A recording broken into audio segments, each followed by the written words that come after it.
तो आइए ना आज ये 2 तरह के पराठे तैयार करते हैं। तो सबसे पहले हम तैयार करेंगे यहाँ पर फूल गोभी का पराठा और उसके बाद तैयार करेंगे मूली का पराठा।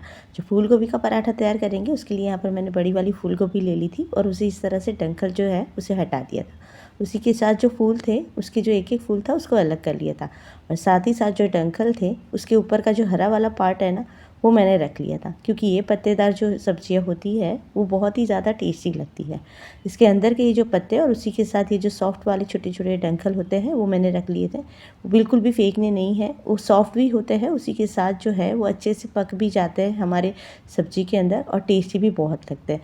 तो इन सारी चीज़ों को अच्छे से वॉश कर लिया था और उसी के साथ मैंने इसे नमक वाले पानी में डालकर करीब 15-20 मिनट के लिए छोड़ दिया था, ताकि इसके अंदर कोई कीड़ा हो या कीटाणु हो तो वो निकल आए। क्योंकि फूल गोभी के फूल के अंदर की तरफ कीटाणु ज़रूर से होते हैं जो हमें कभी दिखते नहीं हैं। तो इस तरह से पानी में छोड़ने के बाद उसे कपड़े पर फैलाकर इस तरह से मैंने सुखा लिया था और उसी के साथ इस तरह से मैंने ग्राइंड कर लिया था और उसे इस तरह से कोर्सली पीस लिया था। अच्छा, कोर्सली पीसने के टाइम पर अगर आपको ये वाली ट्रिक फॉलो नहीं करनी है तो आप चाहो तो जो ग्रेटर आता है ना उससे भी आप इसे ग्रेट कर सकते हो। बड़ा वाला फूल होता है उसे ही आप पानी में डाल दीजिए और फिर उसी से इस तरह से ग्रेट कर लीजिए। ये भी बहुत आसान तरीका होता है, पर मेरे पास यहाँ पर कोर्स ग्राइंड करने के लिए जो ये ग्रेटर है वो था। जो अगर आपके पास ये हो तो ये वाला तरीका ज़रूर से अपनाइएगा। तो यहाँ पर सारी की सारी जो फूल गोभी थी उसे मैंने इस तरह से ग्रेट कर लिया था। उसे मैंने अब नमक डालकर छोड़ दिया है। इसे करीब 15-20 मिनट के लिए नमक डालकर छोड़ देना है और उसी के साथ यहाँ पर एक छन्नी ले ली थी और नीचे एक बाउल रख लिया था।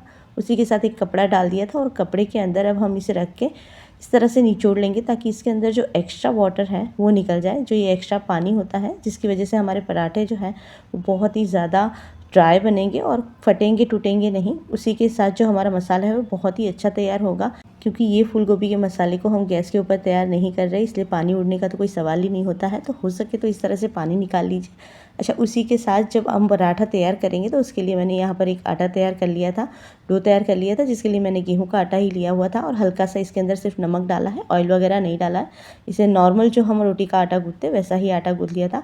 साथ ही साथ एक छोटा सा तड़का तैयार कर लिया था, जिसमें करीब 2 बड़े चम्मच जितना ऑयल डाल लिया था और बारीक कटे हुए अदरक डाल ली थी और उसी के साथ बारीक कटी हुई हरी मिर्ची और डाल ली थी। अच्छा, जब आप ये अदरक और हरी मिर्ची डालें ना तो बहुत ही बारीक कट करिएगा। अगर ये थोड़ी सी भी बड़ी होगी ना तो हमारे पराठे जो है वो पक्का फटेंगे। तो ये पराठे नहीं फटने के लिए हमें जो ये सब्जियां हैं वो बहुत ही बारीक कट करनी है। अच्छा, उसी के साथ मैंने इसके अंदर थोड़े से चिली फ्लेक्स डाले थे, थोड़ा सा हल्दी पाउडर डाला था और उसी के साथ साबुत वाला धनिया जो होता है उसे कूट कर डाल दिया था।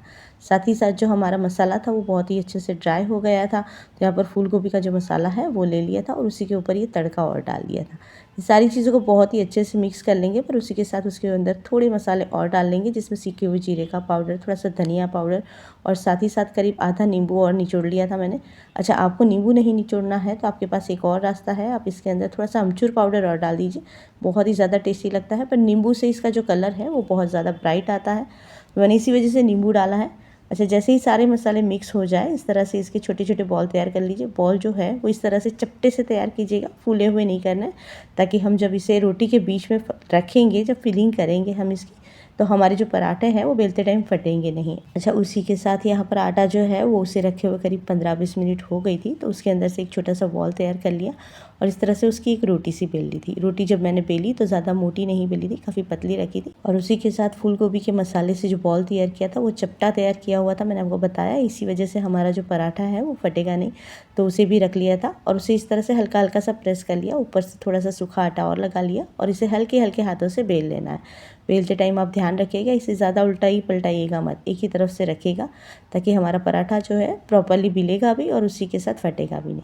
यहाँ पर तवा जो है वो मैंने पहले से हल्का हल्का सा गर्म कर रखा था, उसके ऊपर मैंने ये पराठा है वो डाल दिया था और उसी के साथ ही पराठा जो है उसे घी में सेक रही हूँ। अच्छा, घी में सेकते टाइम आप ध्यान रखिएगा, आप चाहो तो इसके अंदर ऑयल भी लगा सकते हो, पर पराठे सर्दियों में घी में सेके हुए हो तो ज़्यादा टेस्टी लगते हैं, गरम गरम खाओ तो और भी ज़्यादा टेस्टी लगते हैं। अच्छा, इस तरह से सेकने वक्त आप देख सकते हैं पराठा किस तरह से मेरा फूल गया था। तो आप भी इस तरह से ज़रूर से बनाइएगा। इसका जो मसाला है उसका हो सके तो सारा का सारा पानी निकाल दीजिएगा और साथ ही साथ इस तरह से जो आटा है उसे रेगुलर रोटी का आटा है उसी तरह से गूँथिएगा। ज़रूरत से ज़्यादा टाइट गूँथने से भी हमारी जो रोटी है वो इस तरह से फटती है, ज़्यादा टाइट आटे में भी हमारी रोटी जो है पराठा है वो परफेक्टली बनता नहीं है। अच्छा, आपको मेरी आवाज़ ज़रा से भी पसंद आ रही हो, मेरा आप वीडियो ज़रा सा भी पसंद आ रहा हो ना, तो चैनल को सब्सक्राइब और लाइक ज़रूर कर दीजिएगा ताकि हमारा कनेक्शन बना रहे। तो आइए अब शुरू करते हैं मूली के पराठे बनाने। जो मूली के पराठे हैं वो भी बिल्कुल इसी तरह से हमारे फुले फुले से तैयार होंगे। जो ये वाले पराठे बनाने के लिए आपको छोटी मोटी ट्रिक्स और टिप्स को फॉलो करना है।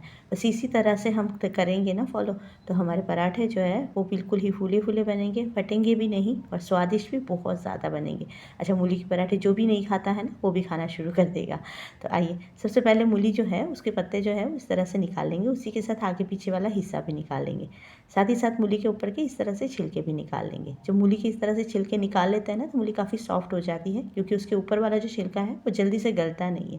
अच्छा, उसी के साथ ये वाली जो मूली होती है उसे इस तरह से घिस देंगे। आपको घिसना नहीं है तो जिस तरह से मैंने चॉपर में चॉप किया था जो फूल गोभी को, आप वो भी कर सकते हैं, पर इस तरह से करने से ही मूली जो है वो बहुत ज़्यादा लच्छेदार हो जाती है और उससे मूली का जो टेस्ट है वो भी बहुत अच्छा आता है। अच्छा, मूली को इस तरह से घिसने के बाद इसके अंदर करीब आधे चम्मच जितना नमक डाल लेंगे और इसे करीब 10-15 मिनट के लिए छोड़ देंगे और साथ ही साथ उसके बाद इसके अंदर से पानी निचोड़ लेंगे। पानी जो इस तरह से निचोड़ लेंगे ना उसी से हमारे पराठे का मसाला जो है बिल्कुल ड्राई बनेगा। अच्छा, जब आप इस तरह से मूली के लच्छों से पानी निचोड़ लेना उसके बाद उसे ज़रूर से इस तरह से खोल लीजिएगा, वरना जब आप कढ़ाई में इसे डालेंगे मसाला तैयार करने के लिए तड़के के अंदर तो ये लच्छे जो है वो खुलते नहीं है और मसाला जो है हमारी पूरी मूली के अंदर फैलता नहीं है। तो मूली के पराठों का मसाला तैयार करने के लिए 2 बड़े चम्मच जितना ऑयल ले लेंगे और उसके अंदर काफ़ी सारे अदरक के लच्छे डाल लेंगे। यहाँ पर मैंने लंबे लंबे अदरक के लच्छे ही तैयार किए, जैसे कि मूली के लच्छे होते हैं बिल्कुल वैसे ही। उसी के साथ बारीक कटी हुई हरी मिर्ची और ले ली थी। हरी मिर्ची को भी इस तरह से गोल गोल ही कट किया था और जैसे ही दोनों चीज़ें अच्छी से सौते हो गई उसके अंदर हल्का सा हल्दी का पाउडर और डाल दिया था। साथ ही साथ हमने जो मूली के लच्छे खोल दिए थे उसे भी डाल दिया। तो इस तरह से हमारा मसाला जो है बड़ी अच्छे से तैयार हो जाएगा। उसी के साथ मूली को मिक्स करना भी बड़ा आसान हो जाता है। थोड़ा सा नमक और डाल दिया था, नमक डालते टाइम थोड़ा सा ध्यान रखना है। उसी के साथ यहाँ पर नींबू निचोड़ लिया था, तो यहाँ पर मैंने करीब 1 नींबू निचोड़ा हुआ था। सारी चीज़ों को बहुत ही अच्छे से मिक्स कर लिया, गैस को टर्न ऑफ कर लिया था और उसी के ऊपर मैंने बहुत सारा बारीक कटा हुआ हरा धनिया और डाल दिया था। इसे फिर से एक बार मिक्स कर लिया और मसाले को काफ़ी ठंडा हो जाने दिया। जो मसाला ठंडा होगा ना उसी से हमारा जो पराठे हैं वो फटेंगे नहीं। अगर मसाला थोड़ा सा भी गर्म रखेंगे ना तो पक्का हमारे पराठे हैं वो फटते हैं। तो जब तक मसाला ठंडा हो जाता है आइए तब तक गेहूं का आटा जो है वो गूँथ लेते हैं। तो यहाँ पर रेगुलर रोटी का आटा जो गूँथते हैं बिल्कुल वैसा सॉफ्ट वाला रोटी का आटा ही मैंने गूँथा हुआ था। अच्छा, थोड़ा सा भी पराठे का आटा आप टाइट गूँथेंगे ना तो आपके पराठे पक्के फटेंगे। तो यहाँ पर 2-3 चीज़ों का ध्यान रखना है। एक तो मूली के अंदर से अच्छे से पानी निचोड़ लेना है, उसी के साथ उसे ठंडा हो जाने देना है और यहाँ पर रोटी का आटा जो है वो काफ़ी सारा हमें सॉफ्ट गूँथना है, ज़्यादा टाइट नहीं गूँथना है। तो यहाँ पर एक बड़ी सी रोटी बेल ली थी।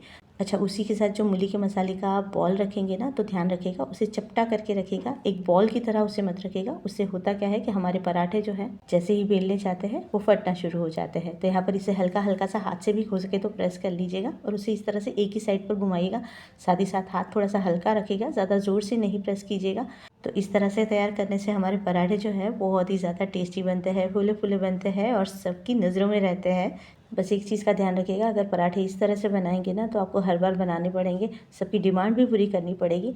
तो अगर आपको ये चीज़ अच्छी लगती है कि सब आपको पूछते रहे, सब आपको बोलते रहे कि यार वो चीज़ बनाओ ना, यार वो चीज़ बनाओ ना, तो आप ज़रूर से ये वाली ट्रिक फॉलो कीजिएगा, आपके पराठे बहुत ही अच्छे बनेंगे। और उसी के साथ संडे के दिन ये दोनों तरह के पराठे ट्राई कीजिएगा। एक बार दोनों मसाले तैयार कर लीजिएगा और उसी के साथ पराठे भी तैयार कीजिएगा। सबकी चॉइस पूरी हो जाएगी, किसी को मूली का तो किसी को गोभी का। एक बार से ज़रूर से ट्राई कीजिएगा। और हाँ, मेरा वीडियो थोड़ा सा भी अच्छा लग रहा हो, मेरी आवाज़ ज़रा सी भी पसंद आ रही हो, मैं हमेशा ही बोलती हूँ तो चैनल को सब्सक्राइब, लाइक और शेयर ज़रूर से कर दीजिएगा, ताकि हमारा कनेक्शन जो है वो बना रहे। उसी के साथ मेरी और भी वीडियोज़ हैं, आप ज़रूर से एक बार उसे भी देखिएगा। तो जल्दी से गोभी और मूली मंगवा लीजिए और पराठे का प्रोग्राम फिक्स कर लीजिए।